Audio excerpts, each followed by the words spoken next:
Chers web auditeurs, bonjour et bienvenue sur No Name TV, l'émission qui ne porte pas de nom. Je vous accueille aujourd'hui au bureau de la dissidence pour la mise en lumière de ce qui pourrait être considéré comme la plus grande erreur médicale du siècle dernier. La responsabilité exclusive du virus VIH dans le syndrome du sida. Des millions de morts, des millions de malades, un traitement médical vendu par millions pour un virus qui n'existe peut-être pas. D'éminents scientifiques et chercheurs, dont font partie d'ailleurs nos invités du jour, nous indiquent que tout ceci ne serait qu'une mystification et qu'en réalité, le virus VIH n'a jamais pu être isolé. Chers web auditeurs, pour vous, nous avons enquêté. Un ouvrage est très vite devenu incontournable, les 10 plus gros mensonges sur le sida. Je convoque donc aujourd'hui au bureau de la dissidence les co-auteurs de ce livre, le professeur Étienne de Harven et le journaliste scientifique Jean-Claude Roussez. Messieurs, bonjour. Bonjour. Bonjour. Monsieur de Harven, vous êtes docteur en médecine et étiez professeur émérite d'anatomie pathologique à l'Université de Toronto au Canada. Vous avez consacré presque toute votre carrière à l'étude des rétrovirus au microscope électronique liés au cancer, aux leucémies de souris, pardon, c'est bien ça? Exact. Les fiches ne me trahissent pas alors. Monsieur Roussez, vous êtes donc journaliste et auteur scientifique. Vous avez publié entre autres de nombreuses études relatives aux applications médicales des hautes technologies. C'est parfaitement exact. Alors messieurs, juste avant de revenir sur quelques-uns des plus gros mensonges sur le sida, je me permets sous votre contrôle de redéfinir des termes qui, à force d'être ressassés, se confondent ou perdent leur sens dans notre inconscient collectif. Commençons par rappeler qu'être atteint du sida, c'est avoir un système immunitaire très affaibli, au point de ne plus être en mesure de nous défendre contre un ensemble de maladies répertoriées, dites opportunes, parce qu'elles profitent donc de la chute de nos défenses naturelles. Oui. Et c'est le développement de ces maladies, donc cancer et autres infections, qui finit par entraîner la mort de la personne infectée. C'est bien cela? Oui. Tout à fait exact. Quant au VIH, ce virus, il serait le responsable de l'effondrement de notre système immunitaire en s'attaquant à l'un de ses composants essentiels, les lymphocytes T. Jusque-là, j'ai presque tout bon. Oui. Tout bon. Moyenne, tout bon. Et oui, j'aimerais finir par rappeler ce qu'est la séropositivité. Alors, on dit d'une personne qu'elle est séropositive lorsque l'on décèle dans son sang non pas la présence du virus VIH, mais celle des anticorps censés lutter contre cette infection. Alors, si j'ai tout bon, je peux vous poser la première question qui est, donc, Monsieur de Harven, ce virus, observé ou pas observé? Ce virus n'a jamais été observé directement en microscopie électronique dans le sang de patients dont on prétend qu'ils ont une charge virale élevée. Par des techniques moléculaires extrêmement intéressantes, on affirme pouvoir identifier dans le sang de ces malades des séquences d'acides nucléiques qui correspondent au génome des rétrovirus. Mais il n'y a aucune corrélation entre ces données-là et l'échec total de tous les efforts qui furent développés pour tenter de démontrer des particules de rétrovirus dans le sang de ces malades-là. Donc le virus n'a jamais été trouvé dans un corps de malade du sida? Il n'a jamais été observé en microscopie électronique dans le sang de malades dont on prétend qu'ils ont une charge virale élevée. D'accord. C'est une affirmation que j'ai faite en Afrique du Sud lors de cette grande conférence qu'avait convoquée le président Mbeki en 2000 et qui n'a jamais été contredite depuis. On a même à Londres offert un prix assez important à quiconque pourrait me prouver le contraire, et ce prix n'a jamais été réclamé. Très bien, monsieur Roussez. Comment s'est faite l'annonce de la découverte de ce virus? Ah, écoutez, c'est une longue histoire. En fait, il faut remonter à 1972, donc 9 ans avant le début de ce qu'on peut appeler une épidémie. Le président Richard Nixon, à l'époque, avait déclaré la guerre contre le cancer. C'était son grand chantier. Et immédiatement, on a demandé au Congrès américain de débloquer des sommes colossales pour travailler dans la recherche contre le cancer. Mais à la condition que ces recherches soient effectuées uniquement sur les rétrovirus. C'est-à-dire un chercheur indépendant qui aurait cherché à trouver la véritable cause du cancer, celui-là, il était blackboulé, il n'y en avait que pour les rétrovirus. Parce qu'on avait peut-être observé un lien entre ces rétrovirus et le cancer chez certaines... Voilà, c'est parti en fait des recherches qui ont été faites par le professeur de Harvard, entre autres, enfin Charlotte Friend à New York, qui ont constaté qu'il y avait un certain rapport entre les cancers du poulet ou de la souris et les rétrovirus. Bien. En 1981, quand apparaissent les premiers cas de ce qui s'avérera être ensuite le sida, on a essayé de faire passer du cancer à une nouvelle maladie. Je m'explique. Oui. Les crédits colossaux qui ont été accordés aux chercheurs n'ont donné absolument aucun résultat. Après 9 ans donc de recherche totalement infructueuse, le public américain et le Sénat qui avaient allongé des millions, les millions de dollars évidemment, et cette histoire de sida est tombée comme du pain béni et a permis même d'augmenter les subventions. Par rapport au cancer, on a multiplié les subventions. En 1981, il y a eu d'un seul coup plusieurs cas parmi les homosexuels des grandes villes qui avaient tous les mêmes maladies, les mêmes symptômes, c'est-à-dire notamment les 2 maladies symptomatiques du sida, des premiers sida. Le sarcome de Kaposi, qui est une maladie, une espèce de cancer des vaisseaux sanguins. On peut rappeler à nos chers web auditeurs que ce sont les taches qu'on voit apparaître dans le film Street of Philadelphia, sur le personnage joué par Tom Hanks, qui a des taches rouges qui apparaissent sur sa nuque et un peu partout. Voilà. Et la deuxième maladie emblématique, c'était la pneumocystose, c'est-à-dire une pneumonie à pneumocystis carini, c'est le nom du microbe en question. Bon. Et plutôt que de voir ce qui était visible immédiatement, à savoir que ces maladies étaient dues à l'utilisation de drogue, et exclusivement de drogue, on a senti comme une bonne odeur passer. Oh là là! Et si on pouvait transformer ça en maladie contagieuse? Et c'est comme ça que on fait le lien entre... On a fait un faux lien, un lien d'opportunité avec un virus. Voilà, on a dit, tiens, ce serait pas mal un virus, parce que c'est pas très visible, c'est tout petit, personne n'ira y voir. Voilà. On fait le lien entre... On a fait un faux lien, un lien d'opportunité avec un virus. Voilà, on a dit, tiens, ce serait pas mal un virus, parce que c'est pas très visible, c'est tout petit, personne n'ira y voir. Voilà. D'accord. Et ce virus, justement, parce qu'il y a une annonce de la découverte de ce VIH, il s'est fait par qui? Je crois que c'est le professeur Gallo aux États-Unis, en collaboration avec le professeur Luc Montagnier, donc français.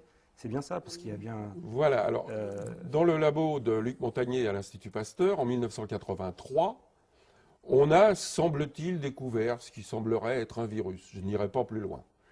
Et l'année suivante, en 1984, Robert Gallo, en utilisant un échantillon provenant de l'Institut Pasteur, a lui-même fait une prétendue découverte de virus. Mais ce n'est pas Gallo qui a annoncé ça comme étant la responsabilité du sida. L'annonce a été faite officiellement dans une conférence de presse par Margaret Heckler, secrétaire d'État à la santé, et non pas par les scientifiques eux-mêmes. C'est une déclaration officielle gouvernementale américaine qui a déclenché le phénomène en disant « Nous venons de découvrir le vecteur du sida ». C'est donc une volonté politique. Ça ne s'était jamais fait auparavant avec les autres virus? C'est quelque chose de... Non. Puisque tu évoques cette conférence de presse historique, il faut dire qu'elle avait annoncé que ce virus est probablement la cause du sida. Mais le lendemain, les médias du monde entier ont oublié un seul mot, le mot probablement. Et c'est passé de la probabilité à la certitude en 24 heures. Ce qui a changé beaucoup de choses, on peut le voir aujourd'hui. Et justement, alors, puisque ce virus n'a jamais pu être isolé, quelle est la valeur du test de dépistage du sida et à quoi correspond le fait d'être séropositif ou non? Mais ce que le public croit très souvent, c'est que ce test identifie la présence d'un virus, ce qui est absolument faux. Ce test identifie uniquement la présence d'anticorps qui sont censés s'opposer à la multiplication de ce virus. Et en aucune manière, la spécificité de ces anticorps n'a pu être démontrée.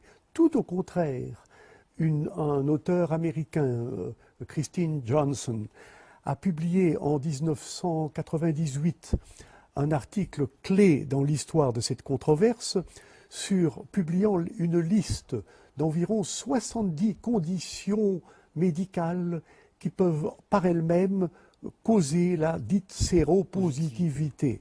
Et dans cette longue liste, vous trouvez la tuberculose, la malaria, la lèpre, prendre une vaccination antigrippale, tenez-vous bien, la grossesse, les grossesses multiples en particulier, et donc il y a une liste de 70, les transfusions sanguines. Alors, si vous mettez la malaria, la lèpre et la tuberculose dans les causes possibles de la séropositivité, vous imaginez que sur la scène africaine en particulier, on en trouve de très nombreux millions. Donc ce test n'a strictement aucune valeur, a uniquement permis de terroriser la population du monde entier et de justifier d'une façon qui ne peut être mieux caractérisée que celle d'un génocide pharmacologique, a semblé justifier la prescription à tous ces patients séropositifs de médicaments d'une toxicité tout à fait mortelle. En gros, donc, c'est assez effrayant ce que vous nous dites parce que, si j'ai bien compris, toutes les personnes dites séropositives à qui l'on prescrit des traitements très lourds sont des individus sains. Eh oui. Très bien. Ça fait froid dans le dos. Dans cette histoire de sida, il y a eu deux phases. La première phase avec des vrais malades, c'est-à-dire des gens qui étaient atteints d'immunodépression. Il y a des gens immunodéprimés qui n'ont plus de système immunitaire, ceux-là, on les soigne. Bon. Mais le plus honteux dans cette histoire de sida, c'est le fait d'avoir justement inventé ces tests de séropositivité qui ont permis de classer parmi les malades des gens qui sont parfaitement sains. Et là a commencé le gros génocide. Et justement, les fabricants de ce test nous précisent-ils que celui-ci n'est pas fiable, en fait? Ah oui, en long, en large et en travers. Il suffit de lire la notice. Dans la notice, c'est indiqué. Oui. J'ai cru comprendre qu'une même personne pouvait être séropositive à Paris et séronégative à Sydney en fonction des lieux. Tout à fait exact. Donc, ça aussi, c'est assez... Oui, en Afrique noire, il suffit de 2 bandes, 2 protéines sur les 10 caractéristiques du prétendu virus. Il suffit d'avoir 2 bandes positives pour être classé comme séropositif. En France, il en faut 3. En Australie, il en faut 4 même. Donc, si jamais vous trouvez malade en Afrique, vous faites un petit saut en avion jusqu'en Australie et vous vous retrouvez sain d'un seul coup. Et ce test n'est pas applicable en Grande-Bretagne. Il est considéré comme tout à fait non significatif. Alors justement, par rapport au traitement, donc le seul qui a existé dès le départ, c'est l'AZT, c'est bien ça? Voilà. C'est un antirétroviral. L'AZT est un médicament qui avait été étudié dans le cadre de la lutte contre le cancer. Et puis, il s'est avéré que, comme on a l'habitude de faire des tests sur les souris, que toutes les souris crevaient. D'accord. Bon. Donc, on a absolument refusé, et catégoriquement refusé, que ce médicament soit mis sur le marché. Il est resté donc dans les placards. Jusqu'au jour où, la pression montant, les gens réclamant à grands efforts de panneaux, on veut un traitement, on veut un traitement, on a ressorti ça du placard en disant, ben, ça fera l'affaire. Et on a ressorti l'AZT. Alors comment ce poison a-t-il pu obtenir une autorisation de mise sur marché, justement? En quelques semaines. On n'a jamais eu une approbation de mise sur le marché d'un médicament aux États-Unis avec une précipitation pareille. C'est absolument scandaleux. Ça supporte bien tout ce que tu viens de raconter, mais le cas des hémophiles séropositifs est extrêmement caractéristique. Oui. La mortalité des hémophiles séropositifs a été étudiée dans le Royaume-Uni, en particulier entre 1980 et 1992. Dans toutes les années initiales, jusqu'en 86-87, ce taux de mortalité des hémophiles séropositifs était extrêmement stable. En 87, on a commencé à les traiter avec des hautes doses d'AZT et la mortalité est montée en flèche. La courbe va comme ça, 87. Il n'y a pas de preuve plus frappante de l'extrême toxicité de ce médicament et du fait que les hémophiles ne mourraient jamais du VIH, mais sont très souvent morts de l'intoxication par cette drogue extrêmement dangereuse. Alors justement, au sujet de ces traitements, j'aimerais que l'on regarde ensemble cette vidéo de l'interview du prix Nobel co-découvreur du VIH, monsieur Luc Montagnier. Alors justement, au sujet de ces traitements, j'aimerais que l'on regarde ensemble cette vidéo de l'interview du prix Nobel co-découvreur du VIH, monsieur Luc Montagnier.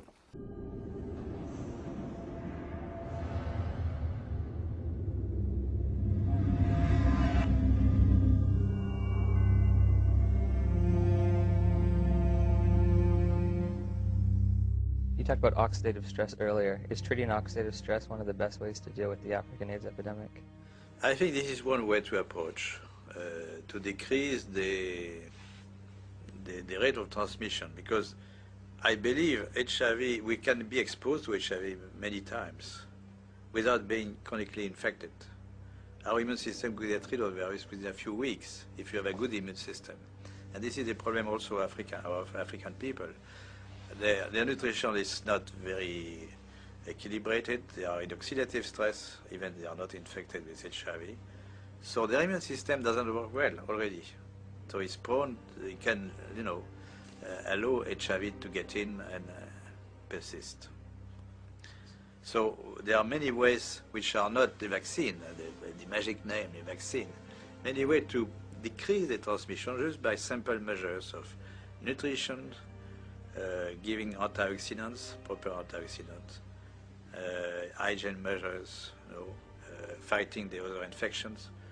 So they are not spectacular, but they could, decrease very well the epidemic to the level they are in Occidental countries, So, Western countries. if you have a good immune system, then your body can naturally get rid of HIV. Yes. Oh, interesting. Do you think we should have more of a push for antioxidants and things of that nature in Africa than antiretrovirals? We should push for more, a combination of measures, antioxidant, but nutrition, advice and nutrition, fighting other infections, malaria, tuberculosis, parasitosis. Most children have worms. Education, of course, genital hygiene for women and men also. Very simple measure, which not very expensive, but which could do a lot. And this is my worry about the many spectacular action. Of course, there are global funds to buy drugs and so on, Bill Gates and so on, for the vaccine. But those kind of measures are not very well funded, not funded at all, or they are, it really depends on the local government to take conscious of this, but the local government, they take advice of the scientific advisors from the international institutions, and they don't get this kind of advice very often. There's no money in nutrition, right? There's no profit. There's no profit, yes. The water is important. Water is key. Now, one thing you said, you were talking about the fact that if you have a built immune system, it is possible to get rid of HIV naturally. If you take a poor African who's been infected and you build up their immune system, is it possible for them to also naturally get rid of it? I would think so. Okay. Messieurs, cette vidéo a de quoi donner des frissons dans le dos. Le co-découvreur du VIH, prix Nobel, nous indique en gros que l'on pourrait guérir du sida en dormant mieux ou en se préparant des repas un peu plus coquets. Donc je me permets de le dire un petit peu comme ça parce que des millions de malades chaque jour avalent des traitements très lourds pour nous entendre dire aujourd'hui qu'il suffirait presque de se laver les mains 5 fois par jour. Quelle a été votre réaction? Dites-moi. Si vous regardez le Nexus du mois de janvier, il y a, sous la plume d'un journaliste scientifique qui a très largement contribué à tout ça, et qui est M. Jamel Tahi, Oui. Il y a des remarques extrêmement précises. Qui avait réalisé un documentaire il est passé sur Arte. c'est ça, il y a quelques années. Oui, déjà. mais il faut regarder le numéro de janvier de Nexus pour lire ce que Jamel Tahi a dit au sujet de cette interview, de ce vidéo que l'on a vu récemment. D'accord. Donc ça ne vous choque pas particulièrement par rapport à l'intégrité scientifique de nous entendre dire aujourd'hui par cette personne que...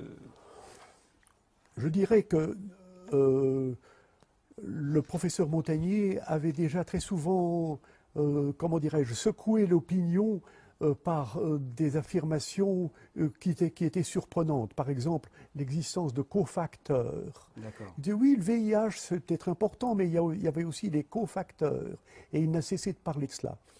En 2003, nous avions une très grande conférence au Parlement européen à Bruxelles, à laquelle il participait, et moi aussi. Et dans sa présentation, il a largement envisagé l'effet du stress oxydatif comme cause probable de certaines grandes dépressions immunitaires. Ça n'avait plus grand-chose à voir avec le VIH. Donc, nous avions déjà une certaine préparation à entendre le professeur Montagnier exprimer des opinions qui ne sont pas d'une rigidité absolue comme de la part de tant d'autres, Gallo et tout ça, et tout son groupe. Très bien. Si vous voulez, je me pose une question. Est-ce que le professeur Montagnier ne ferait pas partie de la dissidence? Peut-être. On l'invitera. Vous pensez qu'il viendra? Depuis qu'il a eu son prix Nobel, il peut difficilement revenir en arrière. C'est ça le problème.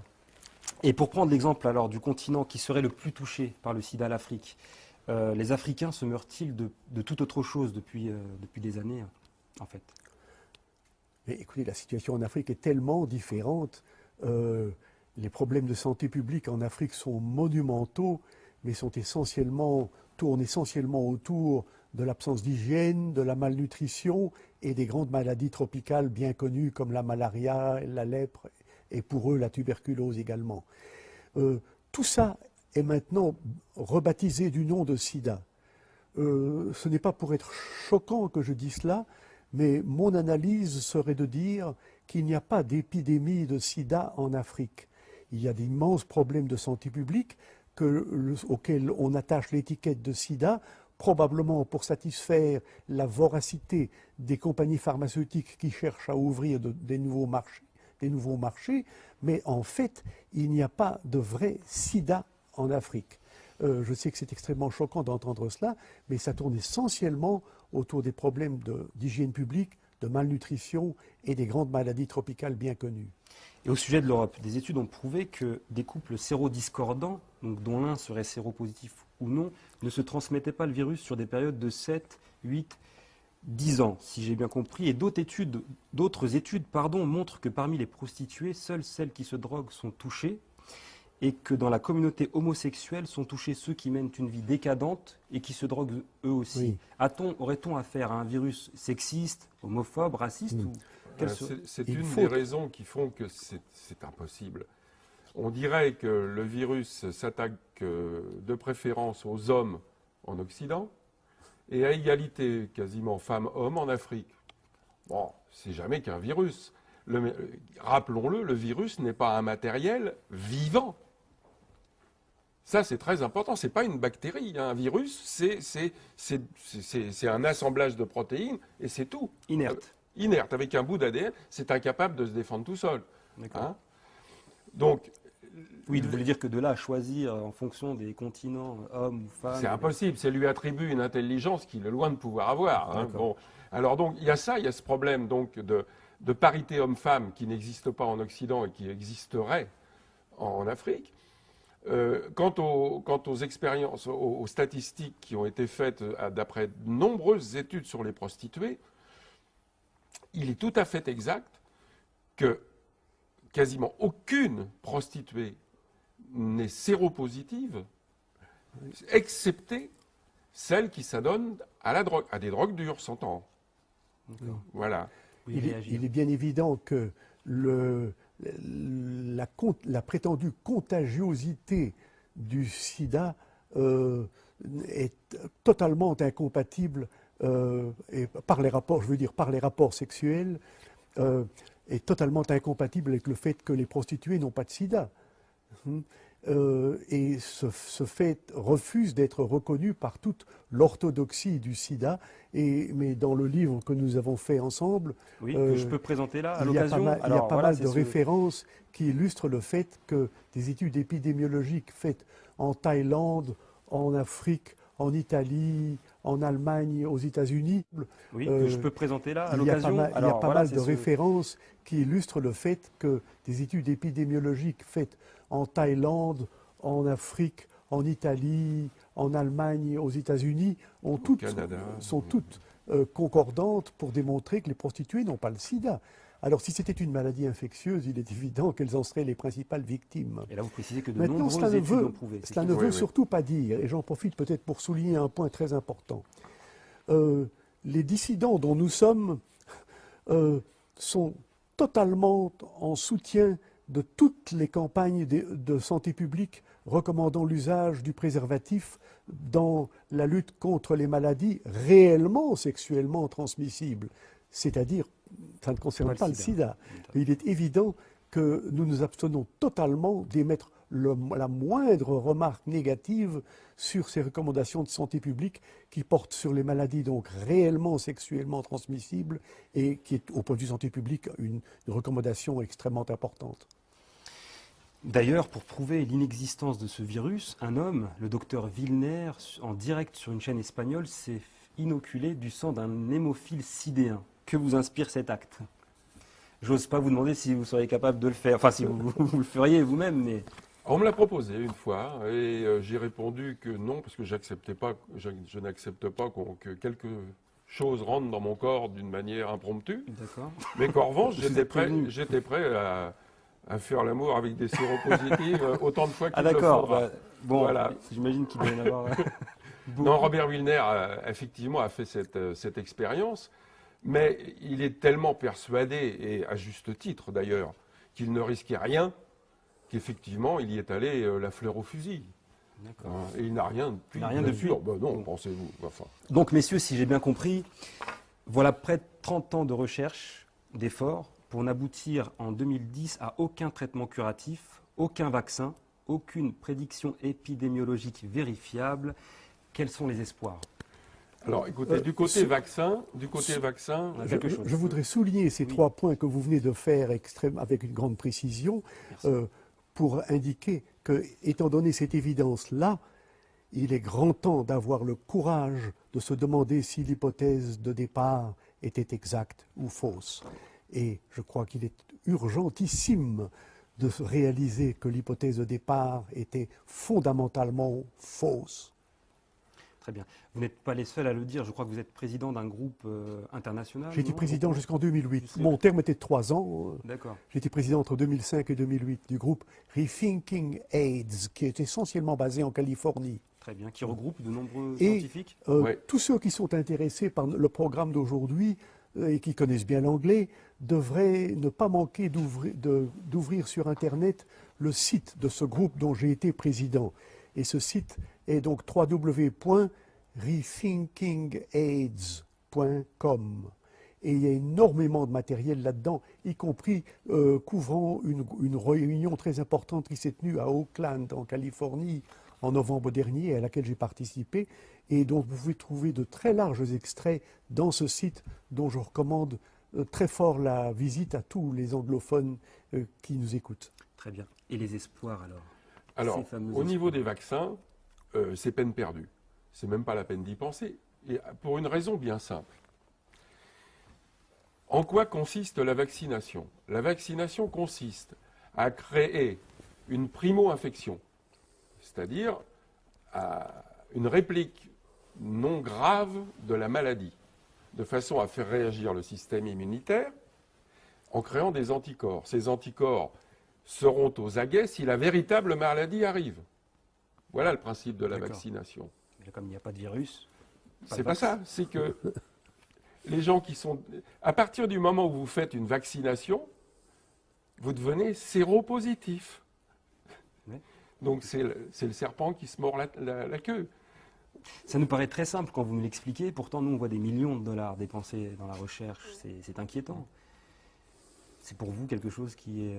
Écoutez, on voit des millions de dollars parce que c'est quand même, il ne faut pas l'oublier, c'est quand même une grosse industrie, hein, tout ça. Hein. C'est effectivement en grande partie une histoire d'argent. En grande partie. Et puis la sauvegarde de certains emplois quand même. Il y a des milliers d'emplois. Donc, comme il y a déjà assez de chômage comme ça... Justement, je crois que c'est le professeur Gallo donc, qui a lancé le test. C'est lui qui l'a créé, ce test? Ah, le jour même il de a... l'annonce par Margaret Eclair et Gallo de la découverte du prétendu virus, le soir même, il a déposé le brevet. Il est devenu archi-milliardaire grâce à ça, il ne faut pas l'oublier. D'accord, très bien. Ok. Messieurs, merci. Nous avons été très honorés de votre venue. Votre courage, votre persévérance et votre intégrité scientifique sont très appréciés ici au bureau de la dissidence. Chers web auditeurs, vous l'aurez compris, nous sommes loin d'une discussion de comptoir ou d'un délire complotiste. Le prestige des invités du jour suffit à le démontrer. De nombreuses questions restent en suspens. Des millions de malades sont dans l'attente de vraies solutions. On compte sur vous et sur la mobilisation de tous pour sensibiliser les autorités compétentes à réévaluer les origines du sida. Le débat continue sur le forum du site internet de l'émission. Vous pouvez nous faire parvenir vos avis les plus dissidents et les sujets que vous souhaitez voir abordés ici au bureau de la dissidence. Vous êtes les programmateurs de l'émission. C'était No Name TV, l'émission qui ne porte pas de nom.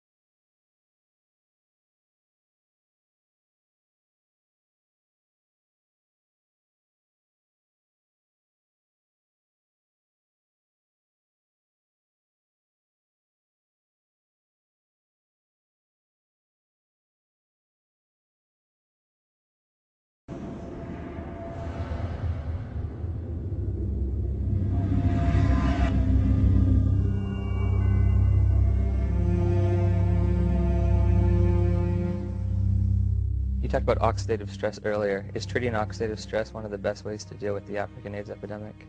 I think this is one way to approach, to decrease the rate of transmission, because I believe HIV, we can be exposed to HIV many times without being chronically infected. Our immune system could get rid of the virus within a few weeks if you have a good immune system. And this is the problem also of African people.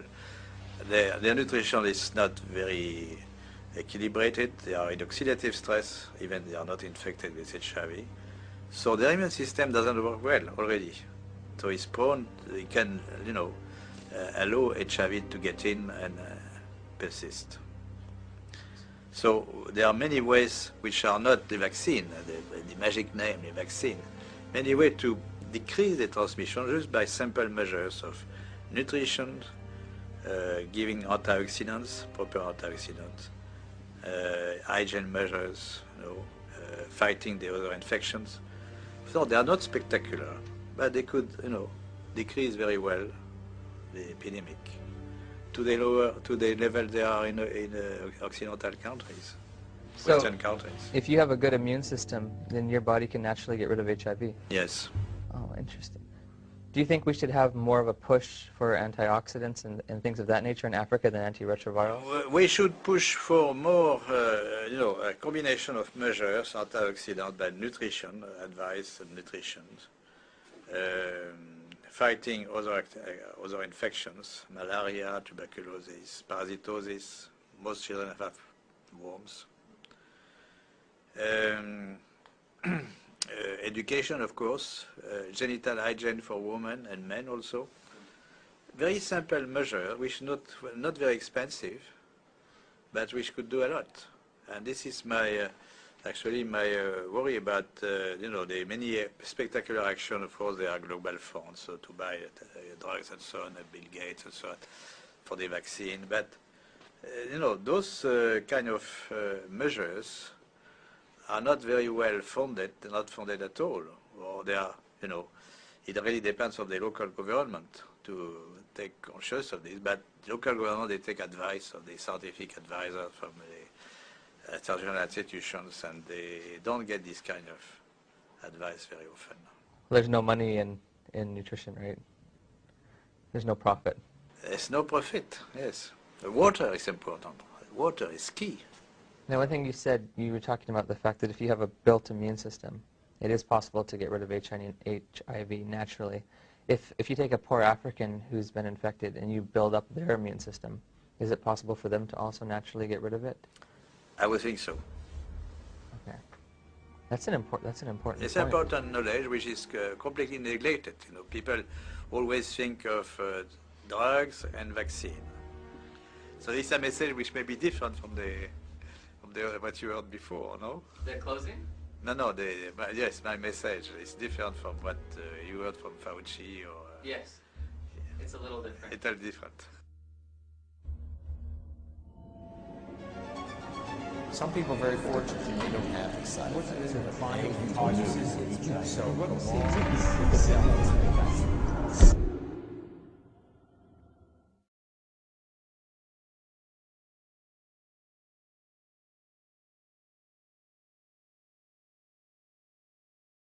Pour éviter de pratiquer la langue de bois à propos du sida, j'ai invité ce soir le professeur Étienne de Harvan. Vous êtes Étienne de Harvan, médecin, diplômé de l'Université libre de Bruxelles. Vous avez fait votre carrière enseigné à Toronto et vous avez publié récemment un ouvrage dont le titre est tout à fait explicite, Les 10 plus gros mensonges sur le sida. Ouvrage publié avec la collaboration de monsieur Jean-Claude Rousset, qui est un journaliste scientifique, ouvrage publié aux éditions d'Angle. Alors votre thèse, pour parler grosso modo, vous allez affiner les choses bien sûr, votre thèse c'est le sida, c'est pas du tout un virus. Et donc il n'y a pas de contamination, il n'y a pas de contagion. Alors qu'est-ce qui vous permet de dire cela ? Je voudrais d'abord insister sur le fait que ce n'est pas ma thèse. Nous sommes un très large groupe, internationalement, aux États-Unis, en Europe, en Afrique, un peu partout. Il y a d'autres publications sur le sujet. Il y a d'abondantes publications sur le sujet. À l'écran, nous n'allons pas parler ce soir entre médecins. Nous ne sommes pas médecins, je ne suis pas médecin. Mais, ceux qui nous je ne écoutent voudrais pas que tout ce qui ne me plaît pas fort, mais qui est devenu à accepter. Et vous êtes des milliers, vous dites, hein, vous êtes des milliers de scientifiques. Le groupe dont je suis actuellement le président comporte plus de 2 ou 3 000 signataires qui sont donc les membres de notre groupe et qui comprennent énormément de médecins, de biologistes, de PhD, de biologistes, de journalistes et de gens qui sont concernés par tous ces problèmes-là. Alors, le professeur Montagnier ne vous aime pas. Oh, je le connais très bien, nous avons les meilleurs, les rapports les plus courtois. Ça, j'insiste sur ce point-là. Je l'ai rencontré souvent, y compris à Bruxelles en 2003 d'ailleurs. Mais la raison, disons, si l'on cherche à distiller l'essentiel des raisons qui ont, comment dirais-je, fait naître le doute sur l'hypothèse émise en 1883-84 de l'origine virale et plus précisément rétrovirale du sida, les raisons du doute avaient beaucoup à voir avec le fait que, nous ne connaissons aucune maladie infectieuse dont les victimes soient très majoritairement des hommes et pas des femmes. Est-ce que vous connaissez, s'il y avait une épidémie de grippe, vous direz que 95% des victimes sont des hommes, et je crois que oui, ou l'herpès c'est aussi bien vous poseriez des questions. C'est ça, vous surprendrait un peu. Oui. Alors, et c'est le cas pour le sida. C'est plutôt une maladie qui touche les hommes. Sida. Alors, si on vous disait que cette déficience immunitaire, qui est la caractéristique de la maladie, est due à la destruction de certains lymphocytes par un certain rétrovirus, si vous êtes très versé dans la science des rétrovirus, vous allez bondir parce que nous savons très bien que les rétrovirus ne détruisent pas les cellules qu'ils infectent. Autrement dit, l'hypothèse de départ était tout à fait scabreuse, parce qu'elle incriminait des virus d'une famille dont nous savons très bien, parce que moi je les ai étudiés pendant 25 ans à New York, que ces virus ne tuent pas les cellules qu'ils infectent. Alors on les incriminait pour détruire une certaine famille de lymphocytes qui sont hautement nécessaires à la stabilité de nos défenses immunitaires. Ça ne tenait pas debout dès le départ. Disons que ce sont les deux raisons principales qui, dès le début, nous ont fait poser de toutes grosses questions. Et ces questions ont été alors concrétisées par le professeur Peter Duesberg de Berkeley en Californie, qui est un très éminent microbiologiste pour lequel j'ai le plus grand respect, et qui, dès 87, a émis très courageusement ces idées tout à fait contraires à l'hypothèse officielle de l'origine rétrovirale du sida. Hypothèse qui a été admise avec une précipitation absolument invraisemblable. Elle a été émise essentiellement en 84 par le professeur Gallo au cours d'une conférence... Aux États-Unis, mais Montagnier en France. Hein. Oui, par le professeur Gallo au cours d'une conférence de presse qui se tenait à Washington. Et cette hypothèse a été acceptée avec une précipitation absolument dramatique. Oui, mais les moralistes s'en sont, si j'ose dire, emparés pour dire, voilà, vous avez fauté et donc vous êtes punis. Et notamment, sûr, le sida est apparu dans le discours de certains évangélistes comme la punition envoyée par Dieu contre les grands pécheurs. Or, et vous citez cette enquête dans votre livre, on a enquêté auprès des prostituées, notamment en Afrique. Je pense que c'est au Kenya, le pays que vous évoquez, et vous avez dit, bon, on a observé que les prostituées, même celles qui ne se protègent pas, ne contractent pas le sida. C'est plus qu'en Afrique. Le cas des prostituées est essentiel parce qu'il y a eu des études extrêmement sérieuses faites en Thaïlande, en Afrique, en Europe, aux États-Unis, et qui toutes concordent pour démontrer que les prostituées n'ont pratiquement jamais le sida. Les seules que l'on trouve dites séropositives sont celles qui sont en plus des droguées intraveineuses. Mais sinon, les prostituées n'ont pas le sida. Alors prétendre qu'il y a une transmission sexuelle du sida alors que les prostituées n'en font pas est tout à fait contradictoire. C'est pourtant ce que le commun des mortels, dont je suis, a gardé comme image. On se dit, le sida se transmet essentiellement par le contact sexuel. Et donc, si l'on a des contacts sexuels avec d'autres personnes que son conjoint, on risque de contracter cette maladie. Il y a des études tout à fait classiques qui ont démontré le contraire, notamment les travaux de Pagian, qui a porté sur un très grand nombre de couples dits sérodiscordants, où un des partenaires est séropositif et l'autre pas. Hein, et on n'a jamais observé je crois que cette étude portait sur 10 ans, on n'a pas un seul cas de séroconversion du partenaire séronégatif. Donc, il n'y a pas non plus de lien immédiat ou automatique entre la séropositivité de la mère et l'état de santé de l'enfant. L'enfant ne contracte pas nécessairement le sida si sa mère est séropositive. Mais les enfants naissent avec les anticorps de leur mère, nous savons tous cela, pour toutes les maladies infectieuses, et il est tout à fait normal qu'un enfant naisse d'une mère séropositive avec des anticorps correspondants, mais ça n'a aucune signification. D'ailleurs, ce test des anticorps est responsable d'une immense partie de la mésinformation au sujet de cette maladie, parce que nous connaissons une liste d'environ 70 conditions médicales qui confèrent la séropositivité et qui n'ont très strictement rien à voir avec le supposé VIH. Il y a par exemple la tuberculose, la malaria, la lèpre. Toutes sont capables de conférer la séropositivité. Alors quand vous pensez à ces trois maladies-là et vous pensez aux problèmes de la santé publique en Afrique, vous imaginez qu'on en trouve beaucoup et que ça n'a pas nécessairement quoi que ce soit à voir avec ce prétendu VIH. Prétendu VIH dont je dois vous indiquer qu'on n'a jamais vu chez aucun malade du sida.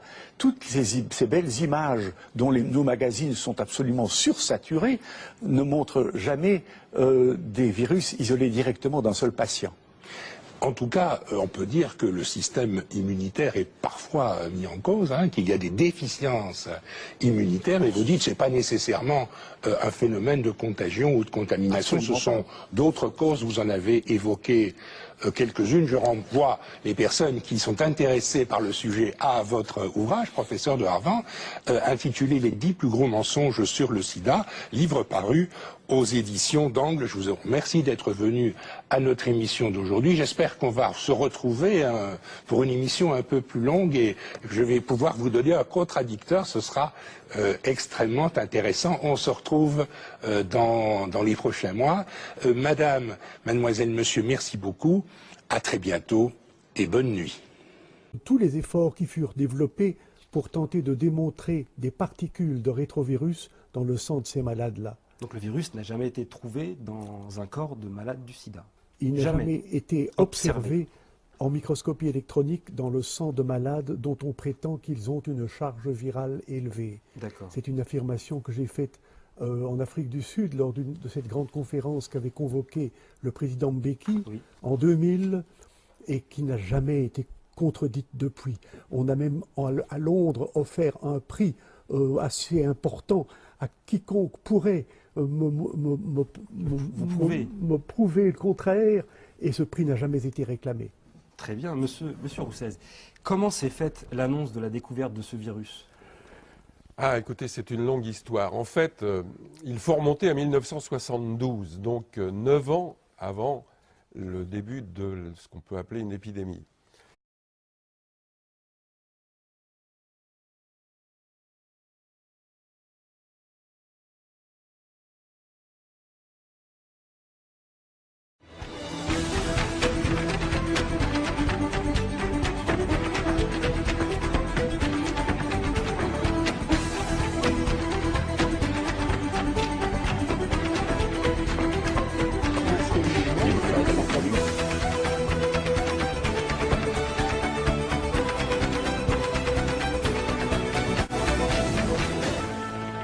Chers web auditeurs, bonjour et bienvenue sur No Name TV, l'émission qui ne porte pas de nom. Je vous accueille aujourd'hui au bureau de la dissidence pour la mise en lumière de ce qui pourrait être considéré comme la plus grande erreur médicale du siècle dernier. La responsabilité exclusive du virus VIH dans le syndrome du sida.